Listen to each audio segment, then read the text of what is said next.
नमस्कार, मैं हूं आपके साथ मयंक। आज 7 तारीख है। पिछले 12 घंटे के अंदर ईरान, अमेरिका और इजराइल से जुड़े सारे अपडेट्स मैं आपको बताऊंगा। देखिए, इस वक्त की सबसे अहम खबर, ईरान के करीब मौजूद है डोनाल्ड ट्रंप। ठीक सुना आपने, अमेरिका का राष्ट्रपति डोनाल्ड ट्रंप इस वक्त ईरान के करीब मौजूद है। आप सोच में पड़ गए होंगे कि मैं कहाँ की बात कर रहा हूँ। देखिए, इस समय डोनाल्ड ट्रंप तुर्की में है, अंकारा में मौजूद है। दरअसल 7 और 8 जुलाई को नेटो का 36वां शिखर सम्मेलन यहाँ पर आयोजित हो रहा है, अंकारा में, तुर्की में। अब देखिए, तुर्की और ईरान की सीमा लगी हुई है, करीब 500 किलोमीटर की सीमा है ईरान और तुर्की के बीच। और अगर आप डिस्टेंस की बात करें, अगर आप तेहरान से ही बात कर लें, तुर्की की अंकारा के डिस्टेंस की बात करें, तो शायद 1400-1500 किलोमीटर से ज़्यादा डिस्टेंस नहीं है। तो इस वक्त बेहद कम दूरी पर डोनाल्ड ट्रंप मौजूद है, तेहरान के। वो तेहरान जहां पर इस समय करोड़ों लोग जमा हैं और death to America, death to Donald Trump के नारे लगा रहे हैं। यानी अगर थोड़ा और जोर से आवाज लगाए तो तुर्की तक ये आवाज पहुंच जाएगी, अंकारा तक आवाज पहुंच जाएगी। डोनाल्ड ट्रंप वॉशिंगटन में बैठे बैठे तेहरान की तस्वीरें देख के हैरान थे, जमीन खिसक गई उनके पैरों तले कि 2 करोड़ लोग एक साथ खामने साहब जिंदाबाद के नारे लगा रहे थे। कि मैं कमेंट्स पढ़ रहा था, कुछ कमेंट आते हैं मेरे वीडियो में। एक शख्स ने कमेंट किया कि सपने में भी डोनाल्ड ट्रंप ये नहीं सोच सकता कि कोई इसकी ऐसी इज्जत करेगा। बिल्कुल सही कहा। जो कमेंट जिस भाई साहब का था, मैं नाम भूल गया ये, लेकिन बात बिल्कुल सही है। ऐसी इज्जत तो छोड़िए, इसकी 1% इज्जत भी नसीब ना हो। तो अब देखिए, कहानी ये है कि तुर्की में जो है वो नेटो का शिखर सम्मेलन हो रहा है और डोनाल्ड ट्रंप वहाँ पर मौजूद हैं, इसमें शिरकत करेंगे। कई देश के नेताओं से उनकी मुलाकात होगी। देखिए, अब खबर बताएं आपको। Trump's trip will be brief. He is expected to leave the White House Monday night and return to the US on Wednesday evening. यानी वो सोमवार को निकले और बुधवार को ही जो है वो वापस पहुंच जाएंगे। While in Turkey, the president is expected to take part in bilateral meeting with Turkish president and Ukrainian president Vladimir Zelensky and participate in a number of working sessions. वो वहाँ पर एर्दोगान से मिलेंगे, जेलेंस्की से मिलेंगे, लेकिन सब कार्यक्रम फटाफट किए जा रहे हैं ताकि उनको ज़्यादा देर नहीं रुकना पड़े और चंद घंटों में ही सब कुछ निपटा के जो है वो वापस निकल जाना चाहते हैं। ये है खौफ, ईरान का खौफ, ईरान की मिसाइल्स का खौफ। वही मिसाइल्स जिसने 16-17 बेस जला डाले अमेरिका के, वही मिसाइल्स जिसने F-35 गिरा दिया, वही मिसाइल्स जिसने हॉर्मुज में घुटने पर ला दिया, वही मिसाइल्स जिसने नेतन्याहू के सारे सपने चूर चूर कर दिए, वही मिसाइल्स जो ट्रंप सपने देख रहे थे कि सत्ता परिवर्तन होगा। आज देखिए हाल कैसा है। ईरान का बच्चा अली खामेनी साहब के साथ खड़ा हुआ, और मैंने तो ऐसा फ्यूनरल नहीं देखा आज तक। आपने देखा होगा, कभी याद आ रही है तो बताइए कोई नेता। अच्छा, एक कल, चलिए पहले खबर निपटा लें हम। ये जो फ्यूनरल की तस्वीरें आई हैं, ऐसी तस्वीरें आप देखिए, कहीं आपको कभी किसी नेता के फ्यूनरल में ऐसी तस्वीरें दिखाई दी? रातों को सड़कों पर लोग जमा हैं, वो सिर्फ उस कॉफिन को देखना चाहते हैं, उस ताबूत को देखना चाहते हैं, उसको छूना चाहते हैं एक बार। और जिस कॉफिन में, जिस आइस एक केज था, बॉक्स था जिसमें रखा गया था अली खामेनी साहब का शव, अब वहाँ से हटा दिया गया, शिफ्ट कर दिया गया, लेकिन वो खाली जो बक्सा है वो वहाँ पर रखा हुआ है। लोग आते हैं, उसको भी छू के जा रहे हैं, उसको भी छू के अपने सीने पर हाथ लगा रहे हैं। ये थे अली खामेनी साहब, कोई सोच भी नहीं सकता। अब देखिए, इन हालात में नेटो का बड़ा अहम बैठक है, और उसमें एक तो बड़ी खबर ये है कि डोनाल्ड ट्रंप ने तुर्की को जो जेट इंजन बेचने की डील है 6,600 करोड़ की, इस पर सिग्नेचर कर दिए। हालांकि कांग्रेस तैयार नहीं है, अमेरिका की संसद इसके लिए तैयार नहीं है, लेकिन फिर भी डोनाल्ड ट्रंप ने इस पर साइन कर दिए। इसके साथ ही दूसरी बड़ी खबर यह है कि जो खाड़ी देश है, हम पहले भी इस पर मैं बात बता चुका हूँ, कई खाड़ी देशों से तेजी के साथ अमेरिका अपने बेसेस शिफ्ट कर रहा है इजराइल। यानी आप देखिए असल में हो क्या रहा है, इस बात को समझना पड़ेगा। ये पूरे मिडिल ईस्ट में ईरान ने जो है समीकरण को पलट कर रख दिया है, और अरब देश इस बात को स्वीकार कर चुके हैं कि अमेरिका अब हमारी हिफाजत नहीं कर सकता। ये बात साफ हो चुकी है। अमेरिका का जो एक धाक चलती थी अरब देशों में, वो हवा हवाई हो गई। देखिए, सऊदी अरब ने अपना डेलीगेशन भेज दिया ईरान। जबकि आप देखें कि अमेरिका की तरफ से लाख कोशिश की गई। मार्को रूबियो जो विदेश मंत्री हैं, बताया जाता है, ऐसा ईरान दावा कर रहा है कि उनकी तरफ से एक मिशन चलाया गया, कई अरब देशों को फ़ोन किया गया कि भाई आप खामेनी की फ्यूनरल में अपना डेलीगेशन मत भेजिएगा। लेकिन इस सब के बावजूद जो है सऊदी ने भेज दिया, कतर ने भेज दिया, कई अरब देशों ने, और कई क्या बल्कि 120 से ज़्यादा देश शामिल हुए हैं खामेनी साहब के फ्यूनरल में डेलीगेशन भेजा है। 120 से ज़्यादा देश, अंदाज लगाइए आप। 3 देश जो है नहीं गए, संयुक्त अरब अमीरात यानी यूएई नहीं गया, बहरीन नहीं गया, कुवैत नहीं गया, ये अमेरिका के दबाव में थे इसलिए नहीं गए। और देखिए भाई कई सारे देश ऐसे थे जिनको इनविटेशन नहीं था, लेकिन उसके बाद भी उन्होंने अपना डेलीगेशन भेजा। लेकिन ये तीन देश नहीं गए, यूएई नहीं गया, बहरीन नहीं गया, कुवैत नहीं गया। ये बता रहा है कि ये तीनों देश जो है वो अमेरिका के प्रभाव में है, और यही वो वजह थी जिसके कारण ये तीनों देशों पर सबसे ज़्यादा हमले हुए इस 40 दिन की जंग के दौरान। क्योंकि यहाँ पर डील्स है अमेरिका के साथ, फाइटर जेट्स ने यहाँ से टेक ऑफ किया, अमेरिकी हथियार यहाँ पे उतर रहे थे, अमेरिकी फाइटर जेट्स यहाँ पर उतर रहे थे। यही वजह थी कि इन तीनों को ईरान की मिसाइल्स ने निशाना बनाया। हालांकि ईरान बार बार ये कहता रहा कि हमारी किसी से कोई दुश्मनी नहीं है, हम सिर्फ अमेरिकी बेसिस को निशाना बना रहे हैं, और आप अगर अमेरिका की मदद करेंगे तो आप हमारे निशाने पर होंगे। ये बात ईरान की तरफ से हमेशा हर कदम पर साफ की गई। अब देखिए इस बीच जो हालात हैं कि एक तो अरब देश ये समझ चुके हैं कि भाई अमेरिका हमारी जो है रक्षा नहीं कर सकता, दूसरी तरफ डोनाल्ड ट्रंप भी इस बात को अच्छी तरह से समझ गए हैं कि अरब देश जो हैं वो अमेरिका के लिए कुछ खास नहीं कर सकते। यानी अगर ईरान से जंग करनी होगी तो अरब देश कोई खास मदद नहीं कर सकते। अब आप देखिए क्या हो सकता है। पहली बात तो जहाँ तक सऊदी की बात है, मैं आपको बताऊँ, सऊदी ने डेवलपमेंट्स जो बताते हैं, अंदर की स्टोरीज जो बता रही है वो कि सऊदी और ईरान के रिलेशनशिप भले कैसे भी हों, लेकिन मोहम्मद बिन सलमान इस बात के लिए तैयार नहीं है कि आप हमारे बेसिस का इस्तेमाल ईरान पर हमले के लिए करें।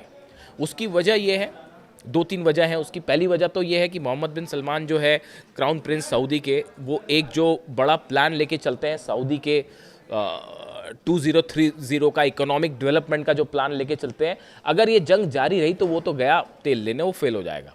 इस बात को अच्छी तरह समझ रहे हैं। दूसरी बात जो है, सऊदी इस बात को अच्छी तरह से ये भी समझ चुका है कि ईरान का मुकाबला तो नहीं किया जा सकता, और अली खामेनी साहब के असैसिनेशन के बाद तो बिल्कुल नहीं किया जा सकता। और अब जब 2 करोड़ लोग एक साथ नारे लगा रहे हैं, उसके बाद वो MOU का क्या होगा भूल जाइए उसको। वो जो MOU 14 पॉइंट वाला शामिल है, वो ईरान के तेहरान के इस आक्रोश के आगे कागज का एक टुकड़ा साबित होने जा रहा है बस। ऐसा भयंकर गुस्सा अगर आप वीडियोस देखते हो वहाँ के, जो तेहरान से आ रहे हैं, जो ईरान से आ रहे हैं, 2 करोड़ लोग अगर एक साथ नारे लगाएं, death to America, death to Donald Trump, death to Netanyahu, तो आप सोचिए उस देश में, उस मुल्क में कितनी मोहब्बत थी अली खामेनी साहब के लिए, अपने सुप्रीम लीडर के लिए। और जब उनकी 14 महीने की जो ग्रैंड डॉटर का ताबूत सामने आया, पूरा ईरान आंसुओं से और आक्रोश से सराबोर है इस समय। और इसीलिए इस बात को भांप रहा है, इजराइल भी देख रहा है इसको बैठे बैठे, इस गुस्से को इजराइल भी देख रहा है, इस गुस्से को डोनाल्ड ट्रंप भी समझ रहे हैं, जेडी वेंस भी समझ रहे हैं। इसीलिए जेडी वेंस क्या कह रहे हैं, जेडी वेंस का बयान आया उपराष्ट्रपति का कि भाई अगर ईरान ने MOU का पालन नहीं किया तो जो है उसका अंजाम बुरा होगा। यानी जेडी वेंस को भी ये लगने लग गया है कि ये जो बवंडर उठ रहा है ईरान से, गुस्से का बवंडर, ये सब कुछ जलाकर राख कर देगा। और अब सबको शक है कि ईरान की, देखिए ईरान की तरफ से बड़ा स्पष्ट संकेत है, ईरान की सेना की तरफ से और सुप्रीम लीडर नए जो है मुस्तफा खामेनी, उनकी तरफ से उन्होंने कहा है कि जो भी फैसला लेगी वो ईरान की जनता लेगी। अगर ईरान की जनता नहीं चाहती MOU तो साइन MOU नहीं होगा, शर्ते डील पे आगे नहीं बढ़ा जाएगा। एक ग्रुप है ईरान में कुछ नेताओं का जो शायद, देखिए देशभक्त वो भी हैं और वो लेकिन डील करके आगे बढ़ना चाहते हैं। शायद वो ये सोचते होंगे कि ईरान में शांति आए, लोगों को रोज़गार मिले, इकोनॉमिक डेवलपमेंट हो, इस तरह की बातें कुछ गुट के मन में हो सकती हैं। कुछ नेता हैं जो थोड़े सॉफ्ट रुख रखते हैं डील को लेकर। लेकिन ईरान की जनता का मूड इस समय क्या है वो आप देख सकते हैं उन नारों में, उन लाल झंडों में और वो स्लोगन्स जो लिखे हुए हैं उसमें। तो ऐसे हालात में देखिए जेडी वेंस को भी ये लग रहा है कि अब MOU तो गड़बड़ है भाई। डोनाल्ड ट्रंप का जो है वो भी बयान आया है, उन्होंने कहा है कि आगे आगे देखिए होता है क्या, और अगर जो है MOU पे बात नहीं बनी तो फिर से हमले होंगे। अब ऐसे हालात में जेडी वेंस को भी डर सता रहा है कि भाई MOU तो गया, ट्रंप को भी सता रहा है कि MOU गया, अरब देश अमेरिका की मदद नहीं कर सकते, अमेरिका अरब की मदद नहीं कर सकता, तो फिर क्या किया जाए, तो फिर तुर्की से यारी बढ़ाई जाए। समझ रहे हो आप इस बात को? ये जो 6,600 करोड़ की जो जेट इंजन की डील है, ये इसीलिए है कि शायद तुर्की को अपने फेवर में किया जाए, अपने बेसिस इजराइल शिफ्ट कर लिए जाए, ताकि अगली बार जब मिसाइल गिरे तो भाई इजराइल में जो है वो सब जगह डिफेंस सिस्टम ना लगाना पड़ेगा। नहीं तो जॉर्डन में भी लगाना पड़ रहा है, कुवैत में भी लगाना पड़ रहा है, बहरीन में भी लगाना पड़ रहा है, सऊदी में भी लगाना पड़ रहा है, यूएई में भी लगाना पड़ रहा है, और उसके बाद भी कुछ नहीं हो पा रहा। पेट्रियट भी धरा का धरा, थार्ड भी धरा का धरा, और जब गिरी कुर्रम शहर और फतेह तो कोई कुछ नहीं कर पाया। तो अब ये खर्चा भी बड़ा हो गया साहब, बेसिस भी जल गए, खर्चा भी भयंकर हो गया, और वो बहरीन में 5th फ्लीट का ऑफिस है वो फिर से पूरा बनाया जा रहा है, नए सिरे से बनाया जाएगा, इतना नुकसान हो गया उसका। तो अब क्या है कि बेसिस शिफ्ट किए जा रहे हैं इसराइल के, भाई इसराइल में ही रहते हैं वहीं सही रहेगा, तो सैनिक भी वहाँ पे ट्रांसफ़र किए जा रहे हैं, तो जहाँ ज़रूरत नहीं है वो सब बेसिस जो है हटाए जा रहे हैं। हकीकत ये है उसके पीछे की। यानी आप देखिए अरब अमेरिका के रिलेशन भी बदल रहे हैं, ईरान की अरब देशों के साथ भी जो है रिलेशन बदल रहे हैं। कुछ देश स्वीकार कर चुके हैं कि भैया boss Iran is the boss, बात खत्म हो गई। 100 बात की एक बात यह है, 40 दिन अगर आपको जरा भी देखिए, कई मेरे दर्शक ये कहते हैं कि भाई जीत तो अमेरिका की हुई है, ऐसा वैसा इस तरह के बयान आते। 40 दिन की जंग के बाद ही ये तय हो गया था कि अमेरिका और डोनाल्ड ट्रंप और नेतन्याहू ये जंग हार चुके हैं। दुनिया की सबसे बड़ी एयरफोर्स कहते हैं, दुनिया के सबसे बड़े जो है टॉम हॉक मिसाइल्स, पता नहीं कौन कौन से मिसाइल्स हैं, कौन कौन से जहाज़ हैं, जिसमें लॉन्ड्री में आग लग गई थी, कौन सा था वो तो मैं नाम भी भूल गया। तो वो जो है वो एयरक्राफ्ट कैरियर, जिसमें क्या था उसका नाम, जो भी होगा, तो वो आग लग गई थी उसमें, तो वो भाग पड़ा वापस। तो ये तो हाल है, एयरक्राफ्ट कैरियर तो बच नहीं पा रहा है, कह रहे दुनिया का सबसे बड़ा जहाज़ वो तो बच नहीं पाया, आग लगी निकल लिया वो।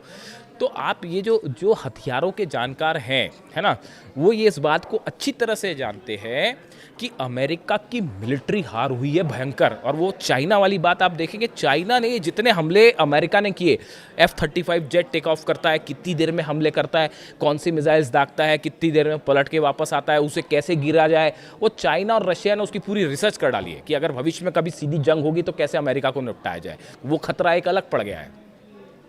तो देखिए इसमें जो है हर लेवल पर बड़ी हार हुई है अमेरिका की, और इसीलिए वो नए F-35 जेट्स बनाने के ऑर्डर दे दिए गए। F-16 और F-35 की नए बनाओ भैया, बहुत गिर गए। अब ऐसे में जो है वो तुर्की पहुंचे हैं डोनाल्ड ट्रंप, और अब नेटो, अब देखिए नेटो के साथ भी जो बात है उसमें मुख्य मुद्दा क्या है, उसमें मुख्य मुद्दा ये है, मैट वाइट टेकर जो है ये यूएस एम्बेसडर टू नेटो है, मतलब अमेरिका के एम्बेसडर हैं नेटो में, इनकी तरफ से बड़ा इंटरेस्टिंग बयान है। He said that the summit will measure the progress of NATO allies commitment to spend 5% of their GDP on defence.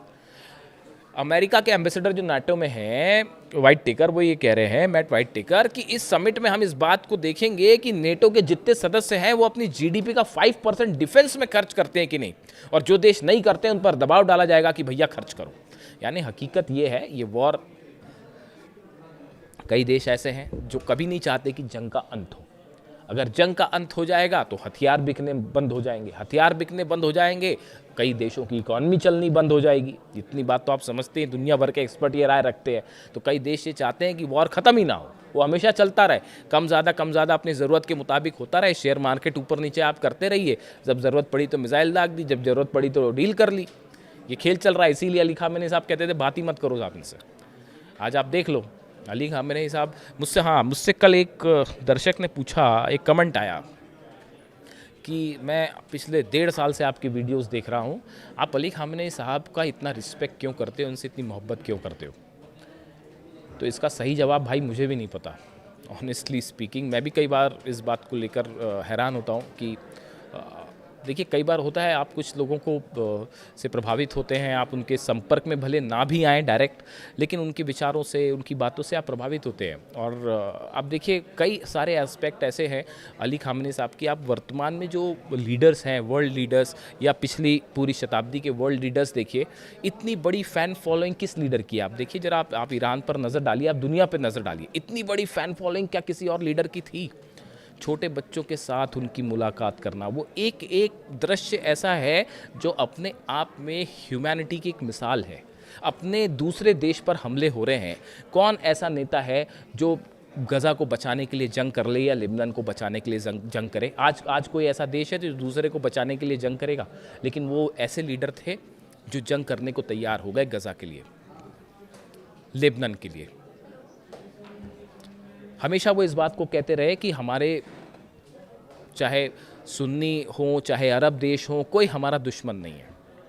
हम सबके साथ अच्छे रिलेशन चाहते हैं। हमारे सबसे बड़ा जो गोल है वो है ह्यूमैनिटी, इंसानियत। आप देखिए ऑस्ट्रेलिया में जब ज्यूस पर हमला हुआ तो ईरान ने उसका विरोध किया, आप उसके खिलाफ बयान दिया कि भाई हमारी इजराइल से जंग है, इजराइल की सेना से जंग है, उन लोगों से जंग है जो तेल के लिए खून बहाते हैं, जो गजा में मासूमों को मारते हैं, उनसे हमारी जंग है। लेकिन जो इजराइल के आम नागरिक हैं उनसे हमारी कोई जंग नहीं है। उसका विरोध किया ईरान ने कि आप कहीं पे भी गन लेके चले जाएं और किसी को भी मार दें, उसका विरोध किया ईरान ने। ये एग्जाम्पल था एक रिस्पॉन्सिबल देश का। और ईरान की तरफ से सबसे पहले जिन देशों ने क्रिटिसाइज किया उसमें ईरान शामिल था। तो इसीलिए अली खामनेई होना जो है वो आसान नहीं है। अब देखिए हालात ये है, जो हमने जहाँ से बात शुरू की थी उसके आगे की चंद खबरें आप देखिए कि लेबनान में, गाज़ा में, सीरिया में लगातार नेतन्याहू की तरफ से हमले जारी हैं। गजा में हालात ये है कि छोटे छोटे बच्चों को निशाना बनाया जा रहा है, कैंप्स में हमले किए जा रहे हैं, लेबनान पे इस तरह के हमले जारी हैं। और एक बड़ी ही इंटरेस्टिंग रिपोर्ट आई है। रिपोर्ट ये आई है कि नेतन्याहू टारगेट पर हैं और नेतन्याहू के खिलाफ खुद ही जो है विद्रोह वाली स्थिति है इजराइल में। और एक रिपोर्ट आई है, शायद ये एक प्रकार का ड्रामा भी हो सकता है, पब्लिसिटी स्टंट भी हो सकता है। जिस तरह कुछ लोग कहते हैं कि डोनाल्ड ट्रंप पर जो हमला हुआ था वो पब्लिसिटी स्टंट था, तो हो सकता है नेतन्याहू पे भी पब्लिसिटी स्टंट के लिए कुछ हमला हो जाए। ये भी उसका एक एस्पेक्ट हो सकता है। खैर फिलहाल नज़र रहेगी नेटो समिट में डोनाल्ड ट्रंप वहाँ पर क्या कहते हैं, तुर्की में क्या डील होती है, और साथ ही क्या कोई बड़ी डिफेंस डील होने वाली है तुर्की और ट्रंप के बीच में, और साथ ही यूक्रेन वॉर को लेकर जेलेंस्की से मुलाकात में क्या होता है, इसकी भी नज़र रहेगी। वो रूस में ऑयल के ठिकाने जो जल रहे हैं उसका नतीजा पूरे मिडिल ईस्ट में देखने को मिलेगा। जो भी अपडेट होगा आप तक पहुंचाएंगे। Thank you so much.